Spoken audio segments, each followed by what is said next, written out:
Vamos abrir, irmãos, a palavra do Senhor nesta manhã, em 2 Coríntios, capítulo de número 7. 2 Coríntios, capítulo de número 7.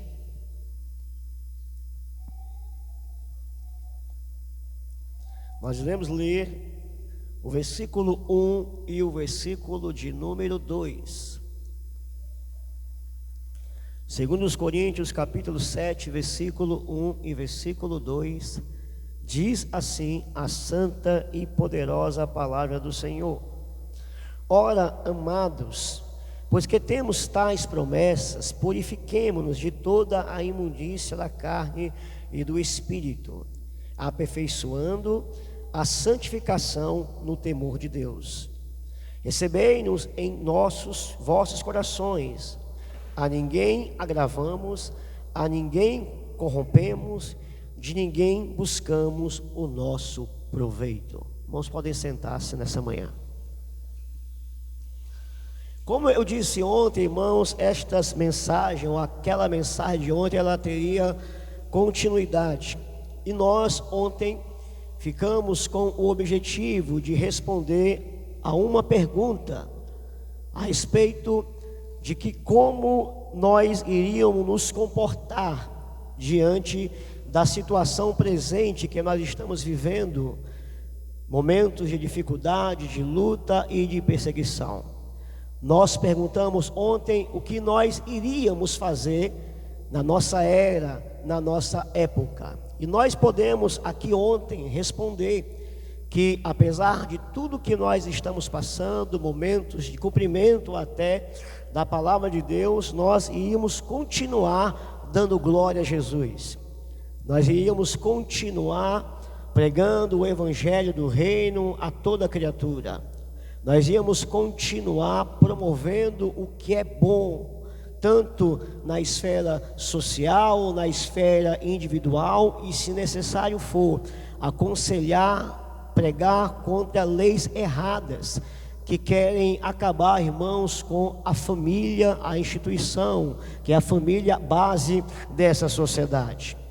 Nós falamos que nós não poderíamos nos calar, ainda que a presente era quer nos calar, só podemos nos calar quando Jesus quiser. Nós falamos que nós somos uma embaixada neste mundo, e que querem tirar, irmãos, esta embaixada que Deus colocou aqui, mas somente Deus pode tirar essa embaixada quando arrebatar a sua igreja.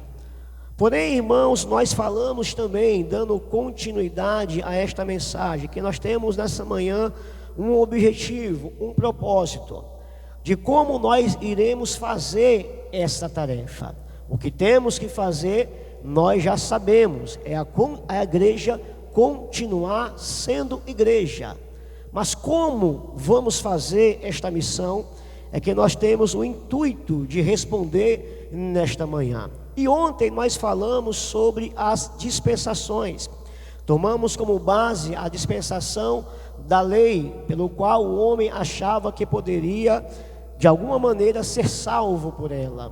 E através dessa dispensação da lei, nós podemos fazer algumas ligações com as outras dispensações da inocência, do reino, da era da graça e assim por diante. Mas nós enfatizamos, meus amados irmãos, muito pouco ontem, a dispensação da graça, a qual João vai dizer que a lei veio por Moisés, mas a graça e a verdade vieram por Jesus Cristo. Nós falamos que em todas essas dispensações, Deus mostrou o seu amor, e na maioria delas o homem falhou, o homem fraquejou, o homem acabou virando as costas para Deus.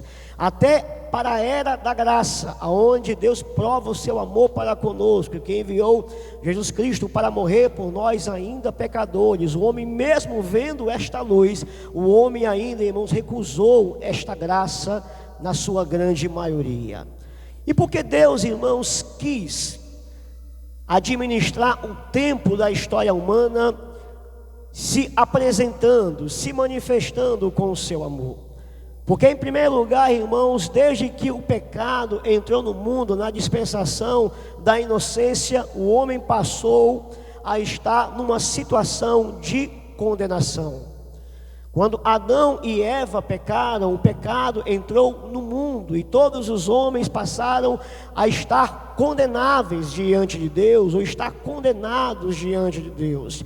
De tal forma que o pecado, ele trouxe morte espiritual, ele trouxe a morte física e ele trouxe a morte eterna. Por isso, irmãos, que Deus em amor, em vez de Deus acabar com o homem, porque desobedeceu a Deus, Adão e Eva, Deus, em vez de desistir do seu plano, a qual ele teria, Deus mesmo assim resolveu continuar com a história da humanidade. E Deus, sabendo que o homem nessa situação de pecado, nessa situação de condenação, Deus não deixou o homem ao léu. Deus, como eu disse aqui, ele agiu na história, ele agiu no tempo, chamando o homem novamente até ele em arrependimento. Por quê? Porque o homem está numa situação de condenação. Todo homem que morrer sem Jesus estará condenado. Todo homem que não confessar Cristo como legítimo e único Salvador estará, irmãos, condenado eternamente no inferno. Por isso que Deus agiu no tempo, na história do homem, tentando revelar a sua graça, o seu amor que é oferecido a todos os homens. Mas na dispensação e da graça, Deus, meus amados irmãos, quis fazer o que o homem não poderia fazer. Na dispensação da graça, aquilo que Deus mostrou na sua consciência, na lei, na sua caridade, na sua boa obra, na sua suposta religião, o homem não pode alcançar a salvação, não pode alcançar o perdão de Deus. Mas Deus quis salvar o homem e Ele enviou Jesus Cristo para morrer pelos nossos pecados. Deus enviou Jesus para tomar o nosso lugar e assim nos dá a condição de ter a vida eterna. Mas este Deus, que pode nos salvar em Cristo Jesus e nos tirar de uma situação de condenação eterna, nos levar para a eternidade no céu, Ele não está preocupado apenas, meus amados irmãos, levar o homem para o céu, levar o homem para a eternidade.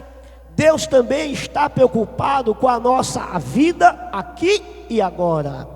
Não é apenas do interesse de Deus, ou pelo menos não foi apenas do interesse de Deus, fazer em nós um processo de justificação, de perdoar os nossos pecados, e assim nós ficarmos esperando o céu quando vier o arrebatamento da igreja. Deus quis também se preocupar com a nossa vida agora, na história do homem, na nossa história individualmente falando. Em outras palavras, Deus não quis apenas salvar para a eternidade. Deus quer também, irmãos, que nós venhamos ter santidade na vida presente. Deus quer que nós possamos ter comunhão com Ele agora na vida presente. Deus quis fazer de nós novas criaturas.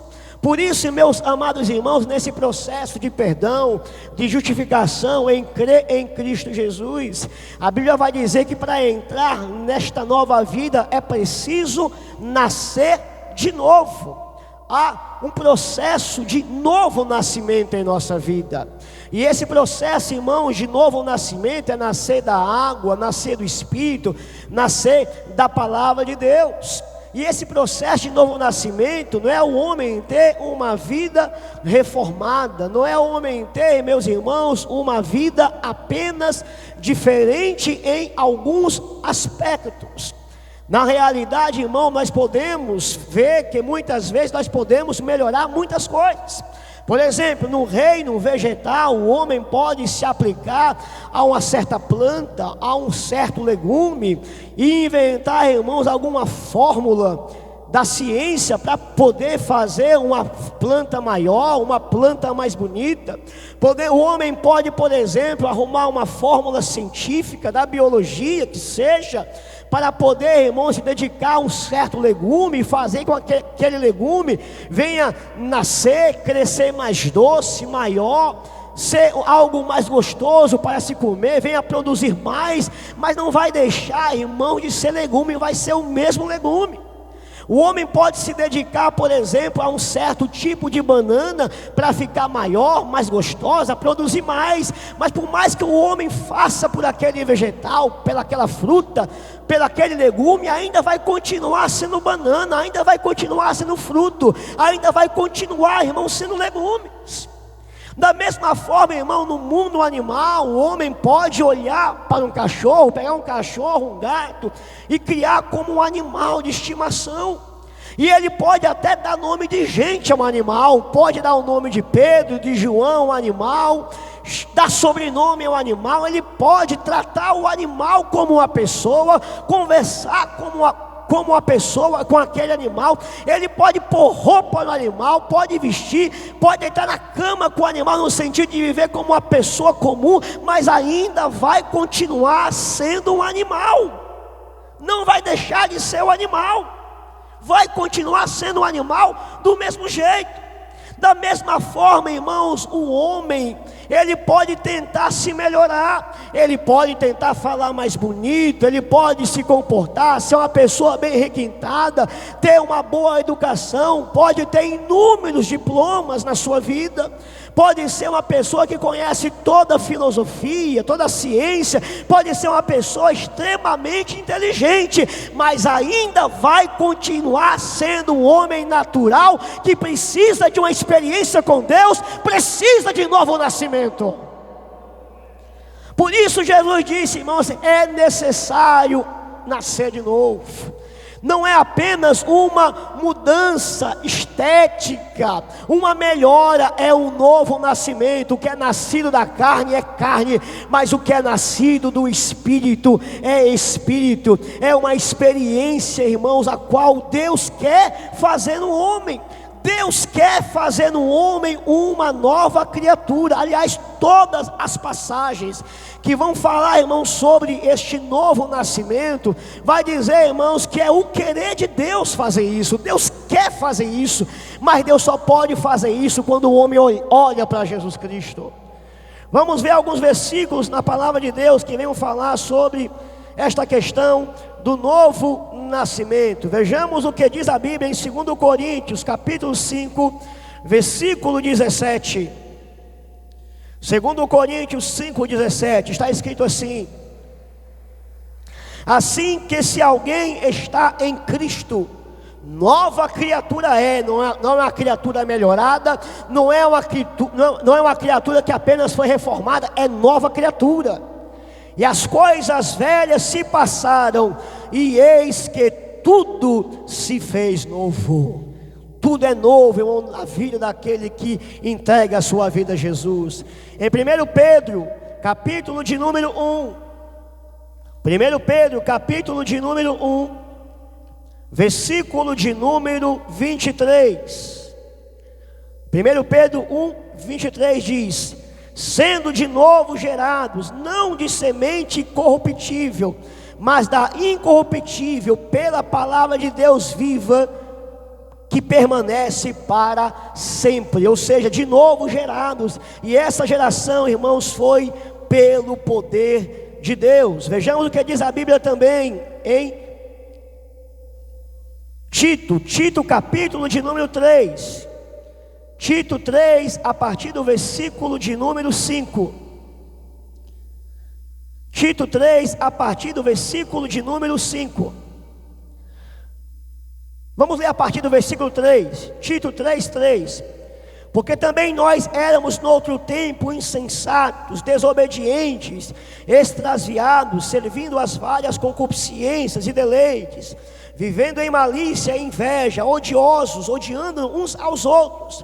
Mas quando apareceu a benignidade e o amor de Deus, nosso Salvador, para com os homens, não pelas obras de justiça que houvéssemos feito, mas segundo a sua misericórdia, nos salvou pela lavagem da regeneração e da renovação do Espírito Santo, que abundantemente Ele derramou sobre nós, por Jesus Cristo, nosso Salvador, para que, sendo justificados pela sua graça, sejamos feitos herdeiros, segundo a promessa da vida eterna. Portanto, meus amados irmãos, Deus quer que o homem, ao aceitar Jesus, ele venha ter uma nova vida, e esse foi do querer de Deus, como diz em João 1:11 em diante. Vejamos também o que diz João 1, Evangelho de João, capítulo 1, do versículo 1 em diante, diz assim: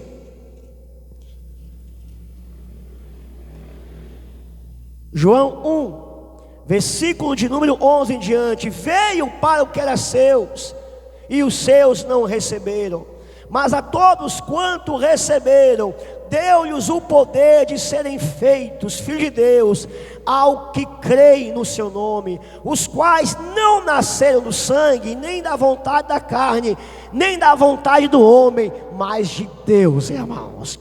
Foi nascido da vontade de Deus, e como eu disse aqui, Deus providenciou para que Ele pudesse fazer em nossa vida. Quando o homem olha para Jesus, o homem tem a condição, irmão, de experimentar esta nova vida em Cristo Jesus. Portanto, meus amados irmãos, de imediato, Deus não quer apenas nos salvar, nos dar a vida eterna. Ele quer fazer agora, que neste momento presente, eu e você possamos ter, irmãos, uma vida de santidade. E Deus é tão bom, irmãos, que Deus ainda permite a consequência do pecado. Os homens são escravos do pecado, mas todo o pecado tem uma consequência ruim. Todo pecado, irmãos, que o homem comete vai ter consequências ruins cedo ou mais tarde. Todo pecado que o homem comete, irmão, traz tristeza, traz angústia, traz depressão, acaba com a sua vida, acaba com a sua saúde, acaba com a sua família. Cedo ou mais tarde isso vai chegar. Mas Deus é tão bom, irmãos, que permite que o pecado não seja uma coisa boa. O pecado é a coisa ruim, para que eu e você possamos perceber. Na vida do crente, irmãos, o pecado entristece o Espírito Santo. Somos felizes, somos alegres quando estamos obedecendo a Deus, mas quando cometemos algo errado e não confessamos, meus irmãos, a tristeza, a angústia, nós não temos o mesmo fervor, a mesma força para servir a Deus, porque o pecado ele traz consequência. O homem sem Deus, como eu já falei, também. Todo pecado vai trazer uma consequência ruim. Imagine só, irmão, se o pecado não trouxesse... Vamos imaginar só se o pecado não trouxesse consequência ruim e trouxesse só a condenação. Deus seria um Deus, irmãos, até de certa forma injusto. Deus me condena ao pecado, mas Ele não me fez sentir que o pecado era ruim. Ele não me fez ver que o pecado era mal, que o pecado não tinha consequência. Nós íamos pecar felizes da vida, íamos continuar no pecado, pulando, saltando, alegre com o pecado. E assim, meus amados irmãos, todos nós seríamos condenados no futuro. Mas Deus, irmãos, permite que o pecado seja ruim, para que nós possamos sentir na pele, irmãos, que o pecado é ruim e dizer: meu Deus, essa vida não dá para mim, essa vida me está trazendo insatisfação, angústia, acabou com a minha família, acabou com a minha vida, acabou com a minha saúde. E olhar para o alto e dizer: Senhor, me socorre. Mas muitas vezes, irmãos, o homem, por ser escravo do pecado, não olha para a luz que é Jesus, que pode socorrer em sua vida diante de Deus.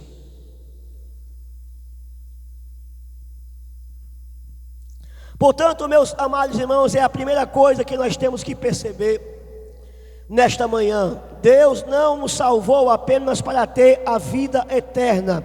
nos salvou para ter também, irmãos, uma vida diária de santificação em Cristo Jesus.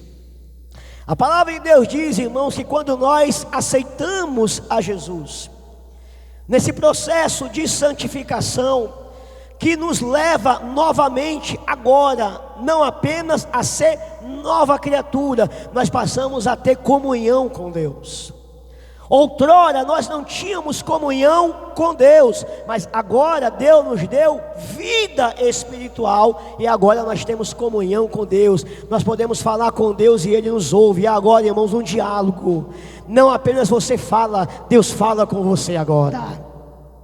E outrora, sem essa vida espiritual, você falava e Deus não podia lhe ouvir, por causa, irmãos, que havia uma separação, a parede de separação, que era o pecado. Mas agora, em vida espiritual com Deus, você pode falar com Deus e Deus escuta. Deus fala com você e você ouve, porque agora você tem comunhão com Deus, através deste novo nascimento, dessa vida espiritual que Deus lhe deu. Mas não apenas isso, de ter comunhão com Deus, essa vida de santificação que Deus nos dá também, meus amados irmãos, Ele nos dá com Ele, estando nele. Na vida de santificação nós não estamos sozinhos. Deus é tão, irmãos, misericordioso para conosco, que nessa nova vida Jesus caminha conosco, Ele está conosco, Ele está dentro de nós. A nossa santificação é nele, na pessoa dele. Vamos ver alguns versículos, irmãos, nessa manhã também. Romanos 8, versículo de número 1. Romanos 8, versículo de número 1. Romanos 8, versículo de número 1, diz assim: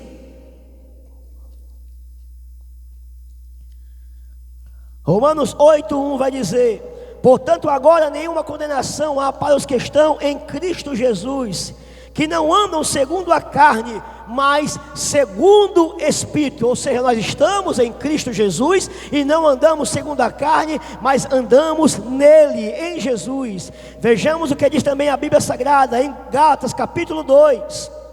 Gálatas capítulo de número 2, versículo 17 em diante. Gálatas 2, 17 em diante.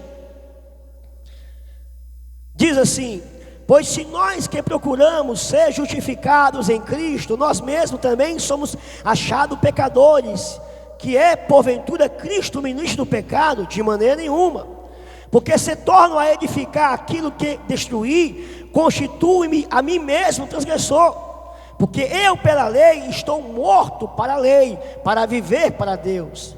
Já estou crucificado com Cristo, e vivo não mais eu, mas Cristo vive em mim. E a vida que agora vivo na carne, vivo pela fé no Filho de Deus, a qual me amou e se entregou a si mesmo por mim. A vida, irmãos, que agora nós vivemos pela fé no Filho de Deus, que nos amou e se entregou por nós.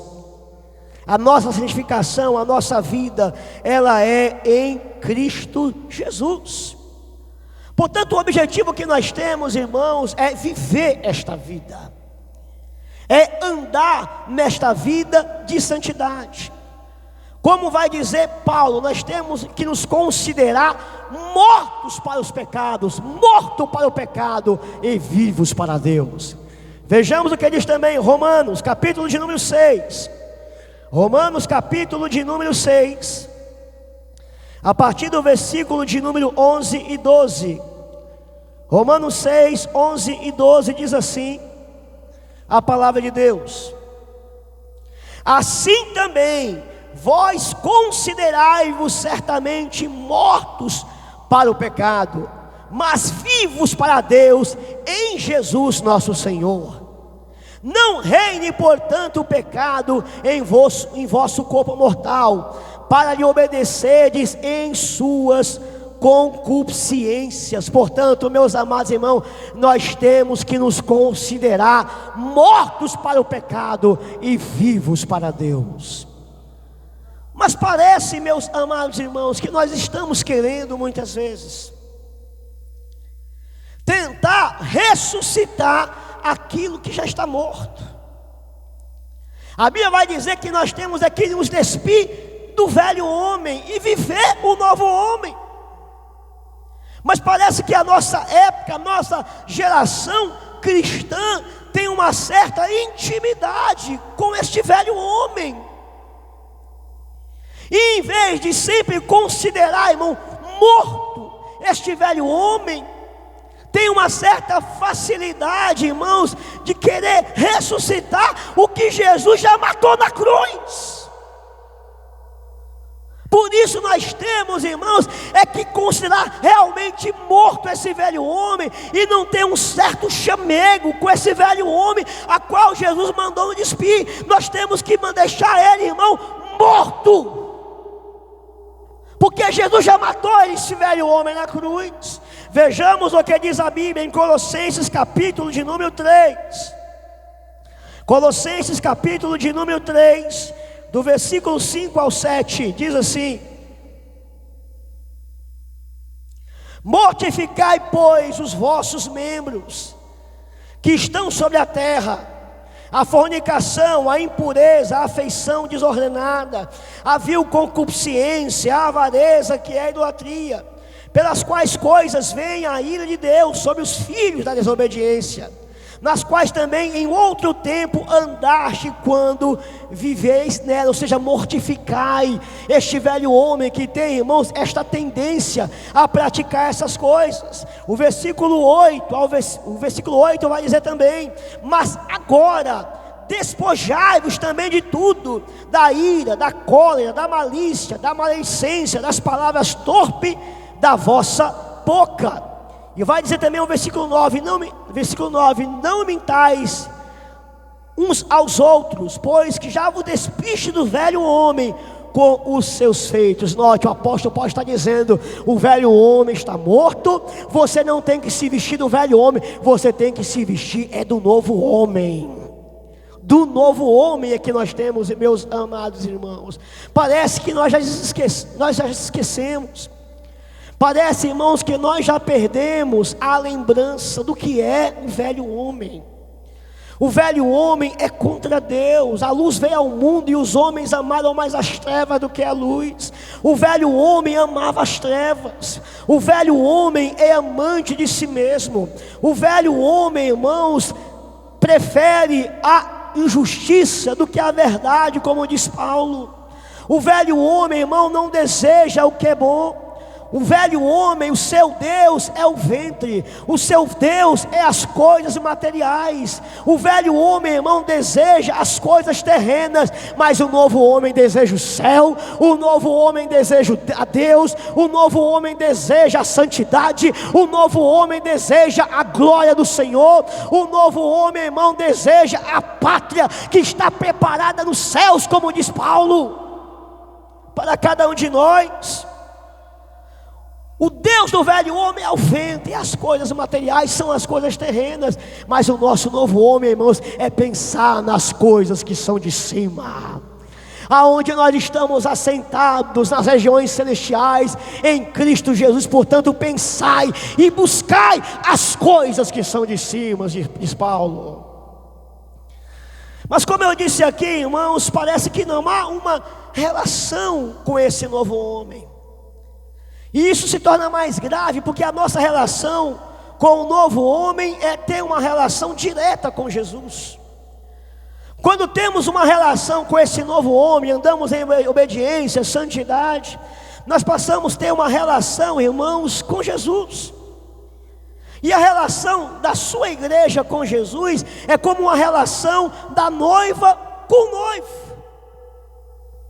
É uma relação, irmãos, de alguém que tem um relacionamento íntimo, profundo. É uma relação, irmãos, de amor que nós temos com o noivo, que é Jesus. Mas parece que a relação da cristandade atual é uma relação de traição. Quando nós somos infiéis a Deus, nós estamos traindo aquilo que Deus nos deu, aquilo quem é Jesus para nós, que é o noivo da igreja. Tiago vai dizer isso, meus amados irmãos, lá no capítulo 4, a partir do versículo 4. Não sabeis que aqueles que querem ser amigos do mundo constituem inimigos de Deus? Aí Tiago vai dizer adúlteros e adúlteras, é uma relação de traição. No Antigo Testamento, muitas vezes Deus usou essa expressão para com a nação de Israel, dizendo que Deus, Ele era o marido de Israel, mas Israel cometia traição, Israel cometia prostituição, Israel cometia adultério, porque em vez de servir a Deus que tinha tirado eles do Egito, estavam servindo, irmãos, aos deuses das nações. E por causa disso, Israel sofreu o castigo e teria poupado, irmão, muito sofrimento na sua existência naquela época, se tivesse sido fiel a Deus. Mas parece, irmãos, que algo muito forte, e aqui eu quero que os irmãos comecem a prestar bem atenção na mensagem, que nós queremos fazer as aplicações agora. Parece, irmãos, que há algo muito forte atraindo, meus amados irmãos, o povo de Deus para essa situação. Vamos ver algumas passagens do Antigo Testamento. Deuteronômio, capítulo de número 4, versículo de número 25 a 28. O quarto livro da Bíblia, capítulo 4, do versículo 25 ao 28. Diz assim, 4 do 25 ao 28. Quando, pois, gerardes filhos, e vos envelhecerdes na terra, e vos corromperdes, e fizerdes alguma escultura, semelhança de alguma coisa, e fizerdes o que é mal aos olhos do Senhor teu Deus, para vos provocar a ira, hoje tomo por testemunhas contra vós o céu e a terra, que certamente logo perecereis da terra, a qual passais o Jordão para possuir, e não prolongarei os vossos dias nela, antes sereis de todos destruídos. E o Senhor vos espalhará entre os povos, e ficareis poucos em número entre as nações, as quais o Senhor vos conduzirá. E ali servirei a deuses que são obra de mão de homens, madeira, de pedra, que não veem, nem ouvem, e nem comem, e nem cheiram. O juízo, irmãos, de Israel, da parte de Deus, foi que eles corromperam, irmãos, as suas gerações, seguindo os deuses que não eram deuses, corrompendo as suas almas em imagem de escultura. Vejamos também Ezequiel, livro do profeta Ezequiel, capítulo de número 20. Ezequiel 20, do versículo 31 ao 32 diz, Ezequiel 20, do versículo 31 ao 32. E quando oferecerdes os vossos dons e fazei passar os vossos filhos pelo fogo, não é certo que estáis contaminados com os vossos ídolos? Guardem bem isso. Não é certo que estão contaminados com os vossos ídolos até este dia? E vós me consultareis, ó casa de Israel. Vivo eu, diz o Senhor Deus, que vos não me consultareis. E o que veio à vossa mente, de modo algum sucederá, quando dizeis, seremos como gentios, como a outras famílias da terra, servindo ao madeiro e à pedra. Em outras palavras, meus amados irmãos, Israel não valorizou, irmãos, a operação, o amor, a graça, a misericórdia de Deus para com este povo. Deus tinha tirado da terra do Egito, feito promessas, uma terra que emanaria leite e mel. Deus fez milagres no meio desse povo. Deus se revelou. Deus colocou, irmãos, uma coluna de nuvem de dia para guiar aquele povo, para guiar de dia e fazer, irmãos, uma jornada mais tranquila, onde impedisse o sol escaldante do deserto. Tamanho o cuidado de Deus. Na noite Deus fez uma coluna de fogo para que eles pudessem continuar caminhando, e assim, meus irmãos, a coluna de fogo pudesse esquentar a vida deles ali naquela caminhada. Deus abriu o mar vermelho, Deus fez grandes milagres, irmãos. Deus deu a palavra, Deus deu os mandamentos, mas o povo ficou encantado com as imagens de escultura. O povo ficou encantado, irmão, com aquelas imagens esculpidas de madeira, de pedra. Meus amados irmãos, viram a beleza delas, como elas eram bem detalhadas, se sentiram atraídas, acharam que aquelas imagens eram mais significantes, mais bela que a simples e poderosa palavra de Deus. Mas na nossa geração, no povo do Novo Testamento, que é a igreja, quais são essas imagens? O povo de Deus no Antigo Testamento, irmãos, tinha a palavra, tinha Deus caminhando com eles, mas preferiram, irmãos, os deuses dos outros povos, suas imagens. Em nossa época, o que tem feito, irmãos, a cristandade tirar a atenção de Deus, daquilo que realmente importa para o seu povo, para que o povo, irmão, se sinta atraído por este mundo, que tire a atenção de Deus, que é para Deus, e fique olhando, irmãos, para as coisas terrenas, passageiras desta vida. E eu vos digo nessa manhã, essas imagens, irmãos, continuam. Essas imagens são de todo tamanho, são imagens pequenas, são imagens grandes, são imagens que você pode levar na palma da mão, são imagens que podem caminhar, porque você leva para o trabalho, que você leva para a igreja, que você leva para a faculdade, elas podem ir para todo lugar. São imagens, irmãos, de todo tamanho, de 20 polegadas, 50 polegadas, mas que também pequenininha, que cabe na palma da mão. Essas imagens podem tirar o seu tempo de ler a Bíblia, tirar o seu tempo de orar, tirar o seu tempo de buscar Deus, tirar o seu tempo da família, tirar o seu tempo dos filhos, tirar o seu tempo de servir a Deus, porque você está encantado com essas imagens. Imagens que podem ser usadas para o bem, mas também imagens que podem lhe esfriar espiritualmente. Não preciso dizer que imagens são essas, nós sabemos quais são. As imagens do Antigo Testamento não falavam, como leu o pastor Glauco ontem aqui à noite, mas essas falam.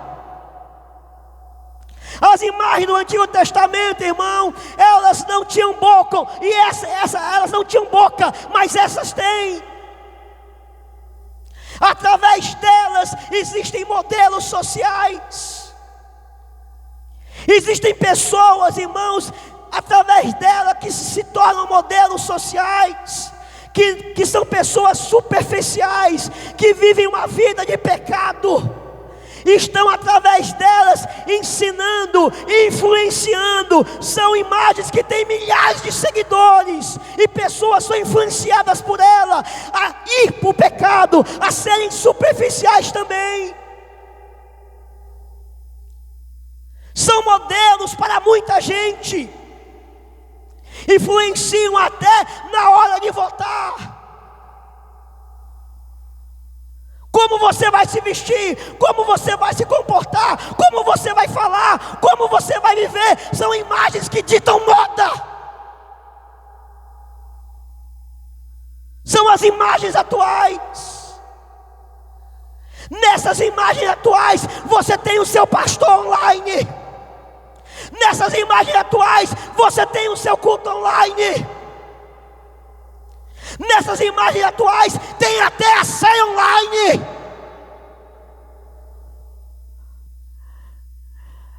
Mas irmãos, que tem feito um grande mal no povo de Deus, tirado, irmãos, a atenção da leitura, da palavra, do jejum, da oração, da consagração, da família, dos filhos, daquilo que realmente importa. Mas, meus amados irmãos, é hora de dar um basta, porque está no meio da igreja a verdadeira imagem, a imagem do Deus invisível, Jesus Cristo, para a nossa vida.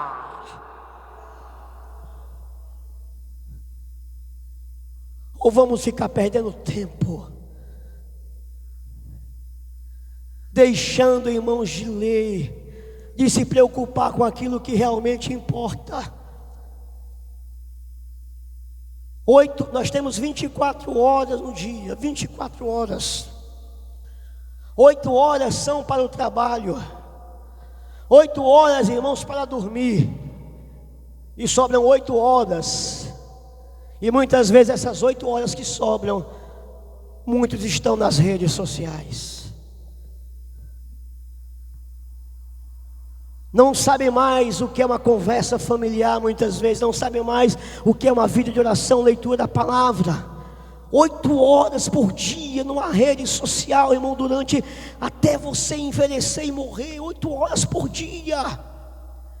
E como eu disse aqui, não é nem apenas 8 horas não, porque, irmãos, muitas vezes quando é para ter as 8 horas dormindo, está lá também. Quando é, meus amados irmãos, para trabalhar, tem trabalho que exige, mas tem trabalho que não exige, está lá também. Se vamos colocar isso na ponta do lápis, irmãos, fazer um cálculo, talvez desse muito mais daquilo que eu estou falando aqui. Mas nós temos que voltar para a imagem do Deus invisível que é Jesus, e está nos seus pés. Não estou aqui dizendo que você não deve ter rede social, não me interprete mal. Eu estou dizendo aqui, não estou dizendo aqui que você não deve ter um notebook, um celular, uma rede social, não me interprete mal. Eu estou dizendo aqui que você se examine quanto tempo tem tirado isso da sua família, dos seus filhos, de sua vida espiritual. Não me interprete mal, mas veja se isso não está lhe prejudicando, para que você possa buscar Deus. Porque essas são as imagens, irmãos, que muitas vezes têm esfriado a vida de muitos crentes, e sendo um impedimento, irmãos, para que a igreja venha a ter um verdadeiro avivamento, irmãos, diante do Senhor. E quando nós, irmão, muitas vezes, aliás, a consequência disso é que crentes passam a esfriar. E quando esses crentes, irmãos, passam a esfriar espiritualmente, abraça o pensamento que está no mundo. Culpe todo mundo.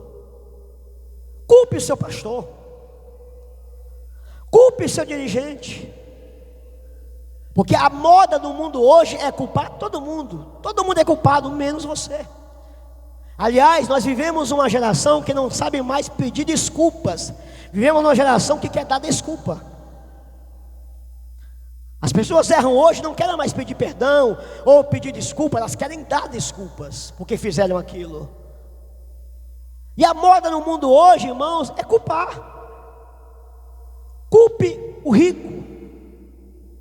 Culpe o marido. Culpe o homem branco. Culpe isso, culpe aquilo. E as pessoas, irmãos, os crentes esfriam espiritualmente. Não, meu pastor é que é culpado, que não cuidou de mim. que não me deu atenção, que não foi me visitar. Meu, pelo amor de Deus, meu irmão, sabe que essa mensagem não é uma mensagem de ajuda? Para você colocar em prática. Mas, irmãos, a moda é culpar menos a si próprio, mas culpar os que estão em redor. É a moda de hoje. Nós temos, meus amados irmãos, que receber o bem. Nós temos que ouvir esta palavra, o ensino da igreja, o ensino dos pastores, e estar disposto a obedecer. Vamos ver algumas passagens em Hebreus nessa manhã. Hebreus capítulo 3, versículo 15. Hebreus capítulo 3, versículo de número 15. Diz assim: Hebreus 3, versículo de número 15. Está escrito: enquanto se diz, hoje se ouvires a sua voz, não endureçais os vossos corações como na provocação. Nós temos que ouvir a voz do Espírito de Deus. Temos que ouvir, irmãos, a voz da sua palavra. Vamos para o capítulo de número 5 de Hebreus, vamos ler do 11 ao 13. Diz assim: do qual muito temos que dizer, de difícil interpretação, porquanto vos fizestes negligente para ouvir. O escritor aos Hebreus joga a responsabilidade para aqueles que ouvem a palavra, daqueles que devem escutar a palavra, mas que estão se fazendo negligentes em ouvir a palavra. Versículo 12: porque devendo já ser mestres, pelo tempo que ainda necessitais, de que vos torne a ensinar quais sejam os primeiros rudimentos da palavra de Deus, e vos haveis feitos tais que necessitais de leite, e não de sólido mantimento. Porque qualquer que ainda se alimenta de leite, não está experimentado na palavra da justiça, porque é menino. Por quê, irmãos?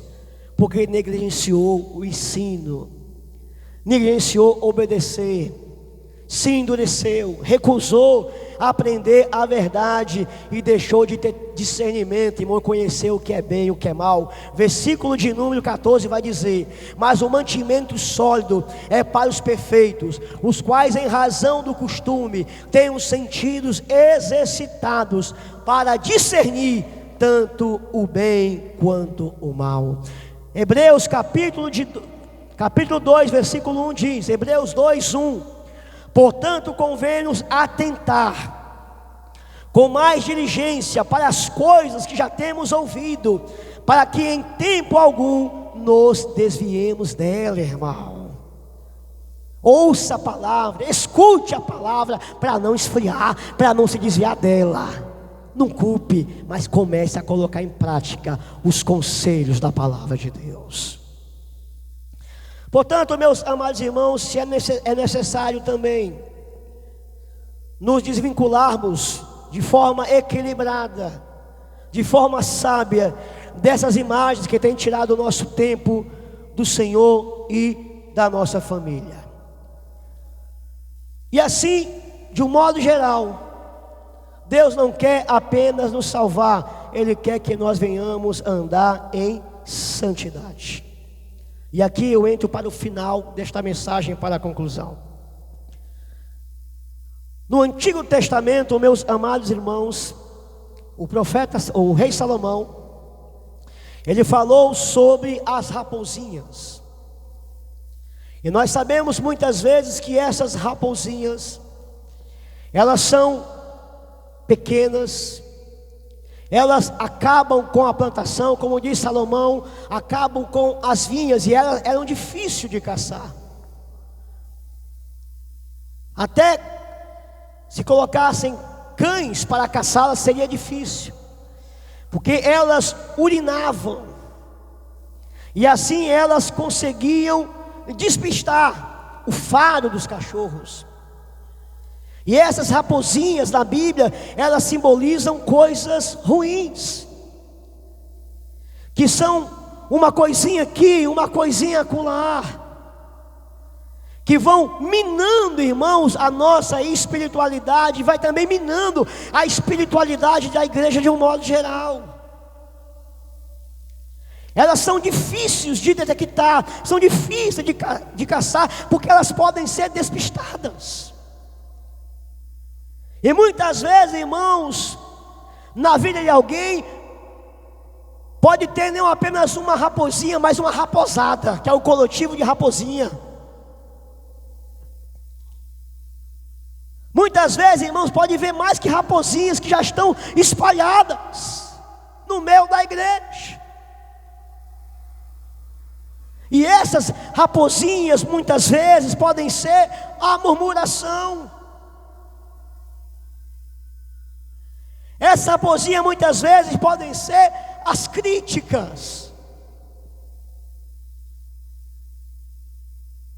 Podem ser, meus amados irmãos, a inveja. Pode ser, meus amados irmãos, a fofoca. E como eu disse aqui, elas podem ser despistadas, porque elas podem ser revestidas de uma certa espiritualidade. Por isso que é difícil de detectar. Porque elas podem, você pode fazer fofoca, mas em cima da fofoca transmitir de uma certa superioridade espiritual, revestida de espiritualidade.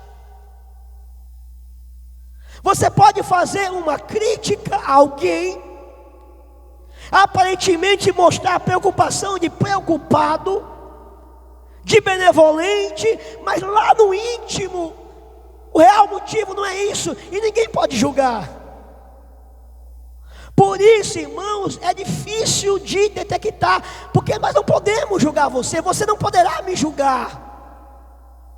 Não há como detectar aquilo que eu estou falando visivelmente, se a minha intenção é boa ou não. Se ela é maléfica, mas de alguma maneira, externamente eu estou revestindo ela de espiritualidade. E quando vai ver, irmão, são raposinhas escondidas, destruindo a comunhão da igreja, a unidade da igreja. Não dá para a gente detectar, porque é difícil. Mas você pode. Você sabe se é ou não.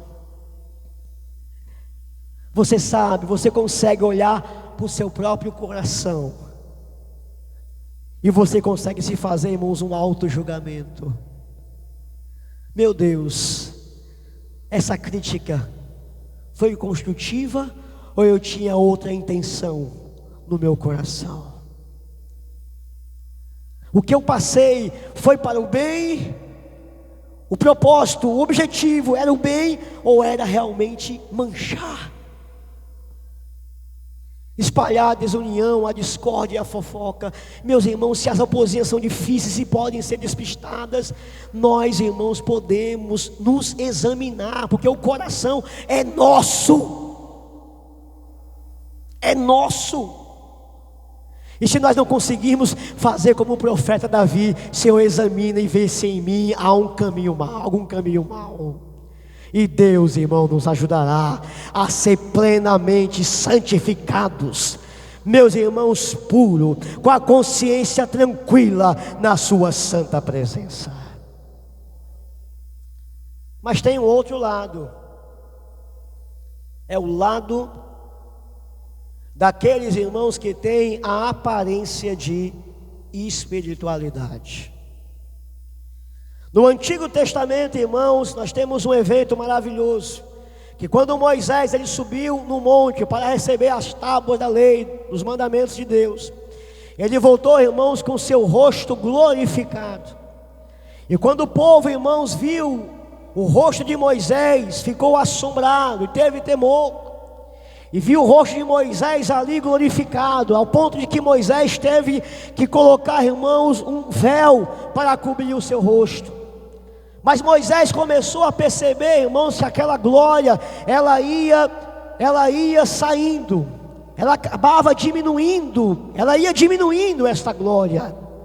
Então novamente, irmão, Moisés voltava para o monte do Senhor, e ali, meus irmãos, a glória retornava de novo, e assim ele voltava perante o povo com o rosto descoberto. O povo olhava aquela glória e ficava assombrado com aquela glória, mas como Moisés sabia que a glória ia diminuir, ele colocava o véu de novo, e o povo não sabia que aquela glória ia diminuindo, porque Moisés ia reabastecendo.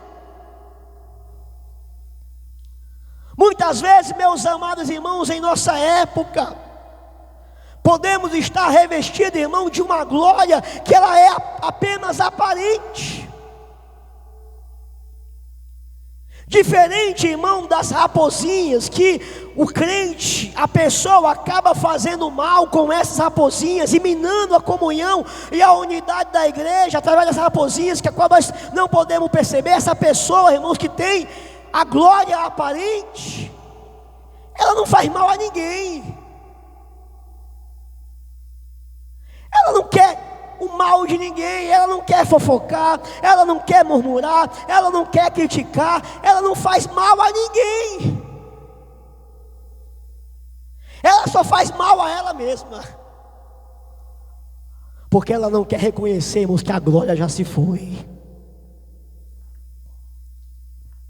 Ela não quer reconhecer que a glória diminuiu, que ela não é mais a mesma pessoa. Ela está com o véu da aparência. A gente olha para ela, que homem de Deus, que mulher de Deus, que glória a Deus, que aleluia, que pregação, que isso, que aquilo. Tem história de vida, tem história espiritual, tem testemunho para contar, meus irmãos, e o véu está lá.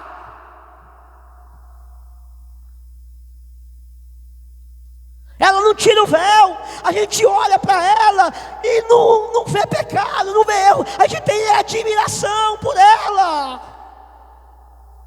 Ela não faz mal a ninguém, ela até edifica os que estão em seu redor, pela sua história, pelo seu testemunho. Mas ela sabe, irmão, que não é mais a mesma pessoa.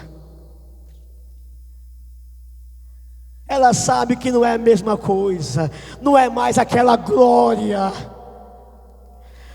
Glória a Deus não é mais o mesmo, o choro não é mais o mesmo, a oração não é mais a mesma, e só ela sabe. Mas nesse dia, irmão, nesses dias,